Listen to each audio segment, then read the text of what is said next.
A Ângela Ferreira é uma artista, eu diria, singular no panorama nacional e que esteve muito tempo desacompanhada, a trabalhar sozinha. Isso ainda lhe, quanto a mim, ainda lhe confere mais, se calhar valor não é a palavra correta, mas mais bravura, digamos. A Ângela Ferreira nasceu em Maputo, viveu em Portugal antes e depois da Revolução, acabou por fazer os seus estudos na África do Sul e nos anos 90 está a trabalhar como artista ativamente já em Portugal. E ela é única porquê? A Ângela Ferreira trabalhou com os temas, trabalhou com o grande tema África e pós-colonialismo, numa altura em que em Portugal ninguém queria falar da África nem de pós-colonialismo. Não estava na moda, não era interessante e havia até, como se costuma dizer, era uma questão que tínhamos todos ainda por desencaixotar. E, em certa medida, continua um bocadinho por desencaixotar, mas nos anos 90 não havia, ela era quase a única artista a trabalhar sobre estes temas. O trabalho dela também foi evoluindo e mutando. Ela começa por fazer uma ligação improvável entre a história da arte ocidental, em grande medida dos Estados Unidos da América, e a história política e social, liga duas coisas que às vezes supostamente não tinham nada a ver, e ligar o minimalismo com o que se passou na África do Sul, o apartheid e tudo mais, tendo em conta, ainda por cima, tendo em conta que o minimalismo é supostamente um movimento que é artístico e é político. Portanto, ela socorreu-se bastante de movimentos artísticos muito vinculados com o modernismo, uns mais políticos que outros, como temos aqui o caso de um construtivista, mas às vezes fazia esta ligação improvável entre coisas que não tinham nada a ver com política e essa reivindicação social e às vezes emancipatória. Esta peça, a Model for Mozambique, Model One, há 3 peças com este mesmo título, com dimensões diferentes e disposições ligeiramente diferentes, e depois há mais 2 maquetes. Esta peça, digamos que o auge dentro da carreira da Ângela Ferreira, talvez seja o auge da interseção de citações. Há aqui pelo menos 4 citações óbvias, são quase diretas. Uma delas ao Gustave Coussis, ou Coussis, conforme quiserem dizer. O Gustave Coussis era um construtivista, era um fotógrafo, um pintor e designer gráfico, e fez uma série de trabalhos, uma série de quiosques agite-prop em torno a 1922. Eram 22 maquetes, supostamente, algumas foram realizadas, outras não. E esta maquete gigante, que é à escala 1 por 1, que a Ângela realizou aqui, é uma citação direta ao trabalho do Coussis. O Coussis criava estes quiosques para divulgação, que eram quiosques de encontro e divulgação e de debate político. Habitualmente tinham até um megafone em cima e permitiam a transmissão de rádio. Isto numa altura em que o rádio não era sempre em direto, havia muita transmissão de discursos do Lenin. Mas pronto, mais do que isso, eram pontos de encontro e discussão política e ideológica. Também, por vezes, tinham uma superfície de projeção, que é o que acontece aqui, que neste caso específico, tem uma projeção de um lado e outra do outro, que é é uma forma de trabalhar habitual no trabalho de Ângela Ferreira. Depois temos o Bob Dylan, que é o que estamos a ouvir agora, um concerto de 1976 e um excerto de uma música que se chama Moçambique. E temos, do outro lado, uma projeção de um filme de Jean Rouch, também da mesma época, em Moçambique, e que se intitula Macayela, e é um ritual, é uma dança ritual, que é o que estamos a ouvir agora. Eles sobrepõem-se, os dois vídeos sobrepõem-se. Às vezes estamos a ver o Bob Dylan e ouvimos os cânticos de Moçambique, e às vezes estamos a ver a imagem do ritual, eles a dançarem, e estamos a ouvir o Bob Dylan a falar das praias de Moçambique. Este documentário que está projetado no lado oposto, do Jean Rouch, é a documentação deste ritual, e é realizado numa fábrica de vidro em Moçambique. Tem a ver com moçambicanos que vinham de trabalhar na África do Sul em pleno apartheid e que de repente chegam à sua nação recentemente emancipada, e pronto, é uma espécie de homenagem a essa emancipação. E também vemos uma mulher entre eles, que é uma coisa também inovadora, emancipadora para a época. Depois temos aqui o que são folhas de uma espécie de contratos, planos do Godard, que foi convidado a fazer uma peça audiovisual em Moçambique pelo Adito Cultural francês, também em 76, 77, e depois foi convidado pelo governo moçambicano a lançar as bases teóricas e conceptuais daquilo que seria a televisão nacional de Moçambique, da República Popular de Moçambique. E o que o Godard queria fazer era uma televisão feita pelo povo, para o povo. Portanto, temos todas estas referências aqui, são muitas referências na mesma peça, são referências diretas, e o que a Ângela nos está a colocar aqui à discussão, para que analisemos criticamente, é a interseção destes pontos. Não é? Temos aqui uma série de utopias falhadas. O Clussis era um revolucionário, infelizmente acabou da pior maneira, na prisão, e desapareceu, preso pelo KGB, acusado de terrorismo, mas era um defensor fervoroso da Revolução Russa. O Godard viu o seu projeto não seguir para a frente, a situação em Moçambique também mudou. E, por outro lado, temos esta história de Moçambique que inspirou o Bob Dylan, que estava do outro lado do Atlântico, a escrever uma música que soa um pouco naïve. Ela não tem referências políticas diretas, mas fala deste momento emancipatório, e foi que o inspirou a compor esta música. Todas estas camadas começam-se a sobrepor, e depois há muitas ligações subjacentes. O Jean Rouch, um dos inventores do cinema verité, era influenciado pelo Dziga Vertov. Temos o Clussis aqui também, quer dizer, isto acaba por ser há muitos movimentos circulares entre todas estas referências.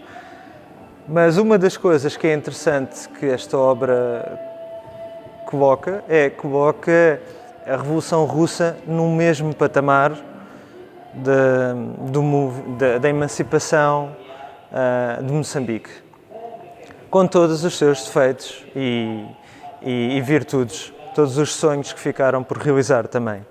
É um pouco isso que ela está a colocar. Quando ela coloca um projeto do Jean-Luc Godard nesta escultura, ela está a falar de uma coisa que não aconteceu de facto, que contactos foram feitos, o Godard foi a Moçambique, mas não há, ou há pouco registro fílmico do que saiu dali, ele não ficou contente com as filmagens e não seguiu para a frente este projeto com a televisão de Moçambique. Portanto, foi uma coisa que falhou, que não chegou a acontecer. O Jean Rouch esteve lá, lançou as bases do que seria depois, mais tarde, indiretamente, o Kucha Kanema, que era uma espécie de uma série com uma periodicidade e que era feita por moçambicanos. Ele colocava as câmaras nas mãos dos moçambicanos, fez-se um workshop onde ele deu uma formação inicial e a ideia dele era colocar os moçambicanos a filmarem-se eles próprios. Isso interessava muito ao Jean Rouch, interessava muito ao Jean-Luc Godard, porque era um país onde as pessoas nem sequer, segundo as palavras, a leitura do Godard é que era um país onde as pessoas nem sequer nunca se tinham visto elas próprias filmadas. Era uma novidade absoluta e ele estava interessado no qual é que era o poder político da televisão nesse sentido, das pessoas terem o poder de fazer a televisão e depois de mostrarem estes episódios desta série em cinemas itinerantes que iam pelas aldeias mostrar o produto do próprio trabalho destes realizadores, jovens realizadores moçambicanos. O Jean Rouch fez este filme, acabou por sair também e depois, mais tarde, surgiu como consequência, por mão destes realizadores moçambicanos, esta série, que era o Kucha Kanema, que também mais tarde foi instrumentalizado, que também se tornou, quando a situação do país piorou e a guerra civil se intensificou, tornou-se num instrumento muito tomado pela ideologia e muito tautológico também. Portanto, temos aqui uma série de sonhos e, por outro lado, uma série de falhanços. O que eu acho curioso é que a Ângela Ferreira, em geral, no seu trabalho, está-nos sempre a perguntar qual é que é a importância do artista em termos políticos e de agência social, qual é que é o seu verdadeiro impacto, ou o que é que a cultura faz por um país, por uma sociedade, neste caso por uma sociedade acabada de nascer, acabada de emancipar. Por outro lado, ela está a colocar um momento histórico muito específico em Moçambique, que é exatamente após a independência e antes da Guerra Civil, no mapa, na história, e colocando-a em equivalente com a Revolução Russa, que é uma visão bastante importante do ponto de vista de criar. Ora bem, o Ocidente tem sempre uma capacidade enorme de se centrar no conhecimento que ele próprio produz, e todo o conhecimento que é criado fora da esfera hegemónica do Ocidente nem sequer existe. É o que o Boaventura Sousa Santos denomina de conhecimento abissal. Tudo o que está fora do Ocidente, de alguma forma, cai, não conta, está cheio de misticismos, não tem a mesma validade que o nosso conhecimento validado pelas nossas instituições. E o mesmo acontece um bocadinho com a história. Toda a história que não passa pelo Ocidente, em que o Ocidente não tem um dedo direto, é menos importante ou cai pelas malhas daquilo que os historiadores apanham. Costuma-se dizer que a história é contada sempre pelos vencedores. Este é certamente o caso. Eu acho que o que é muito interessante aqui é essa criação de uma epistemologia diferente, uma história que não tem a ver com a nossa história, e colocá-la ao nível de importância que ela deve estar. Por outro lado, esta vontade, que era uma promessa do construtivismo, esta vontade de que o artista tivesse uma posição ativa na própria vida social e política de uma sociedade, de um país. E a Ângela está sempre a debater-se com isso. E depois faz esta espécie de arqueologia, vai descobrir o que é que se passou, fala sobre coisas que foram feitas, não foram muito divulgadas, outras que não chegaram a acontecer. Às vezes são objetos de coleção. Acho que há uma revista, é do Cinema número 300, se não me engano, onde o Godard, que quase nunca fala sobre este momento em Moçambique, como se fosse uma coisa que ele, mesmo nas entrevistas, ele quase nunca menciona isto, mas colocou todas estas folhas, esta documentação desta interação com Moçambique, com o governo moçambicano, nessa revista. E essa revista agora é muito difícil de conseguir, é um objeto de coleção. Portanto, ela resgata estas coisas. Há aqui um detalhe que eu me esqueci de mencionar ao princípio, o Cluxis, ou Cluxis, conforme queiram dizer, não é o mais conhecido deste movimento. Obviamente o Vladimir Tatwin é muito mais conhecido do que ele, e esta peça, este quiosque que a Ângela Ferreira adaptou para a sua peça, tem a inclinação do monumento do Tatwin, que são 23 graus, que é precisamente a inclinação do eixo terrestre. O Tatwin fez a sua torre, que nunca chegou a ser construída também, embora hoje seja um objeto fetiche, até seja um momento histórico fetiche, por razões óbvias, media 400 metros de altura, era muito complexa, e depois também os construtivistas todos acabaram por ser banidos, mas essa inclinação tinha a ver com a inclinação do eixo terrestre e refletia os interesses da Revolução de estar ligado também ao planeta Terra, de estar em sintonia com o planeta Terra de alguma maneira. Portanto, ela aqui agarrou no quiosque do Cluxis e introduziu este elemento, esta inclinação, para permitir esse piscar de olho também ao Tatwin. Quando se passeia à volta da peça e se vê, ok, mas isto parece parece um quiosque do Cluxis, que já é um objeto fetiche, já se pode ver desenhos dele no MoMA. Isto parece um quiosque da agitprop do Cluxis, mas por outro lado está inclinado. Ok, faz uma referência ao colega dele, que era do mesmo movimento, Tatwin. O que é que faz essa peça com o Bob Dylan a cantar em 76? Ok, é música Moçambique. Como é que o Bob Dylan, nos Estados Unidos da América, conseguiu saber da Revolução? Isto era uma coisa que, por exemplo, a própria Ângela diz: eu fiquei espantada como é que, fora daqui de Portugal e da África, só tinha ouvido falar da Revolução. E ele, de facto, tinha ouvido falar, embora não fosse tão publicitado. E depois, do outro lado, temos um filme que é do Jean Rouch, mas poderia ser quase... assim, podia não estar reconhecido como sendo do Jean Rouch, mas é um ritual, uma dança ritual, moçambicanos a dançar em frente a uma fábrica, e na fábrica pode-se ler a inscrição Fábrica Moçambicana de Vidro, acho que é assim. E depois vemos estes documentos do Godard, quer dizer, e o que acontece é que começamos a juntar peças e começam a fervilhar. Mas o que é que estas coisas têm em comum? O que é que a artista quer? Qual é a interseção que ela pretende? E é daí que nasce o significado da obra dela.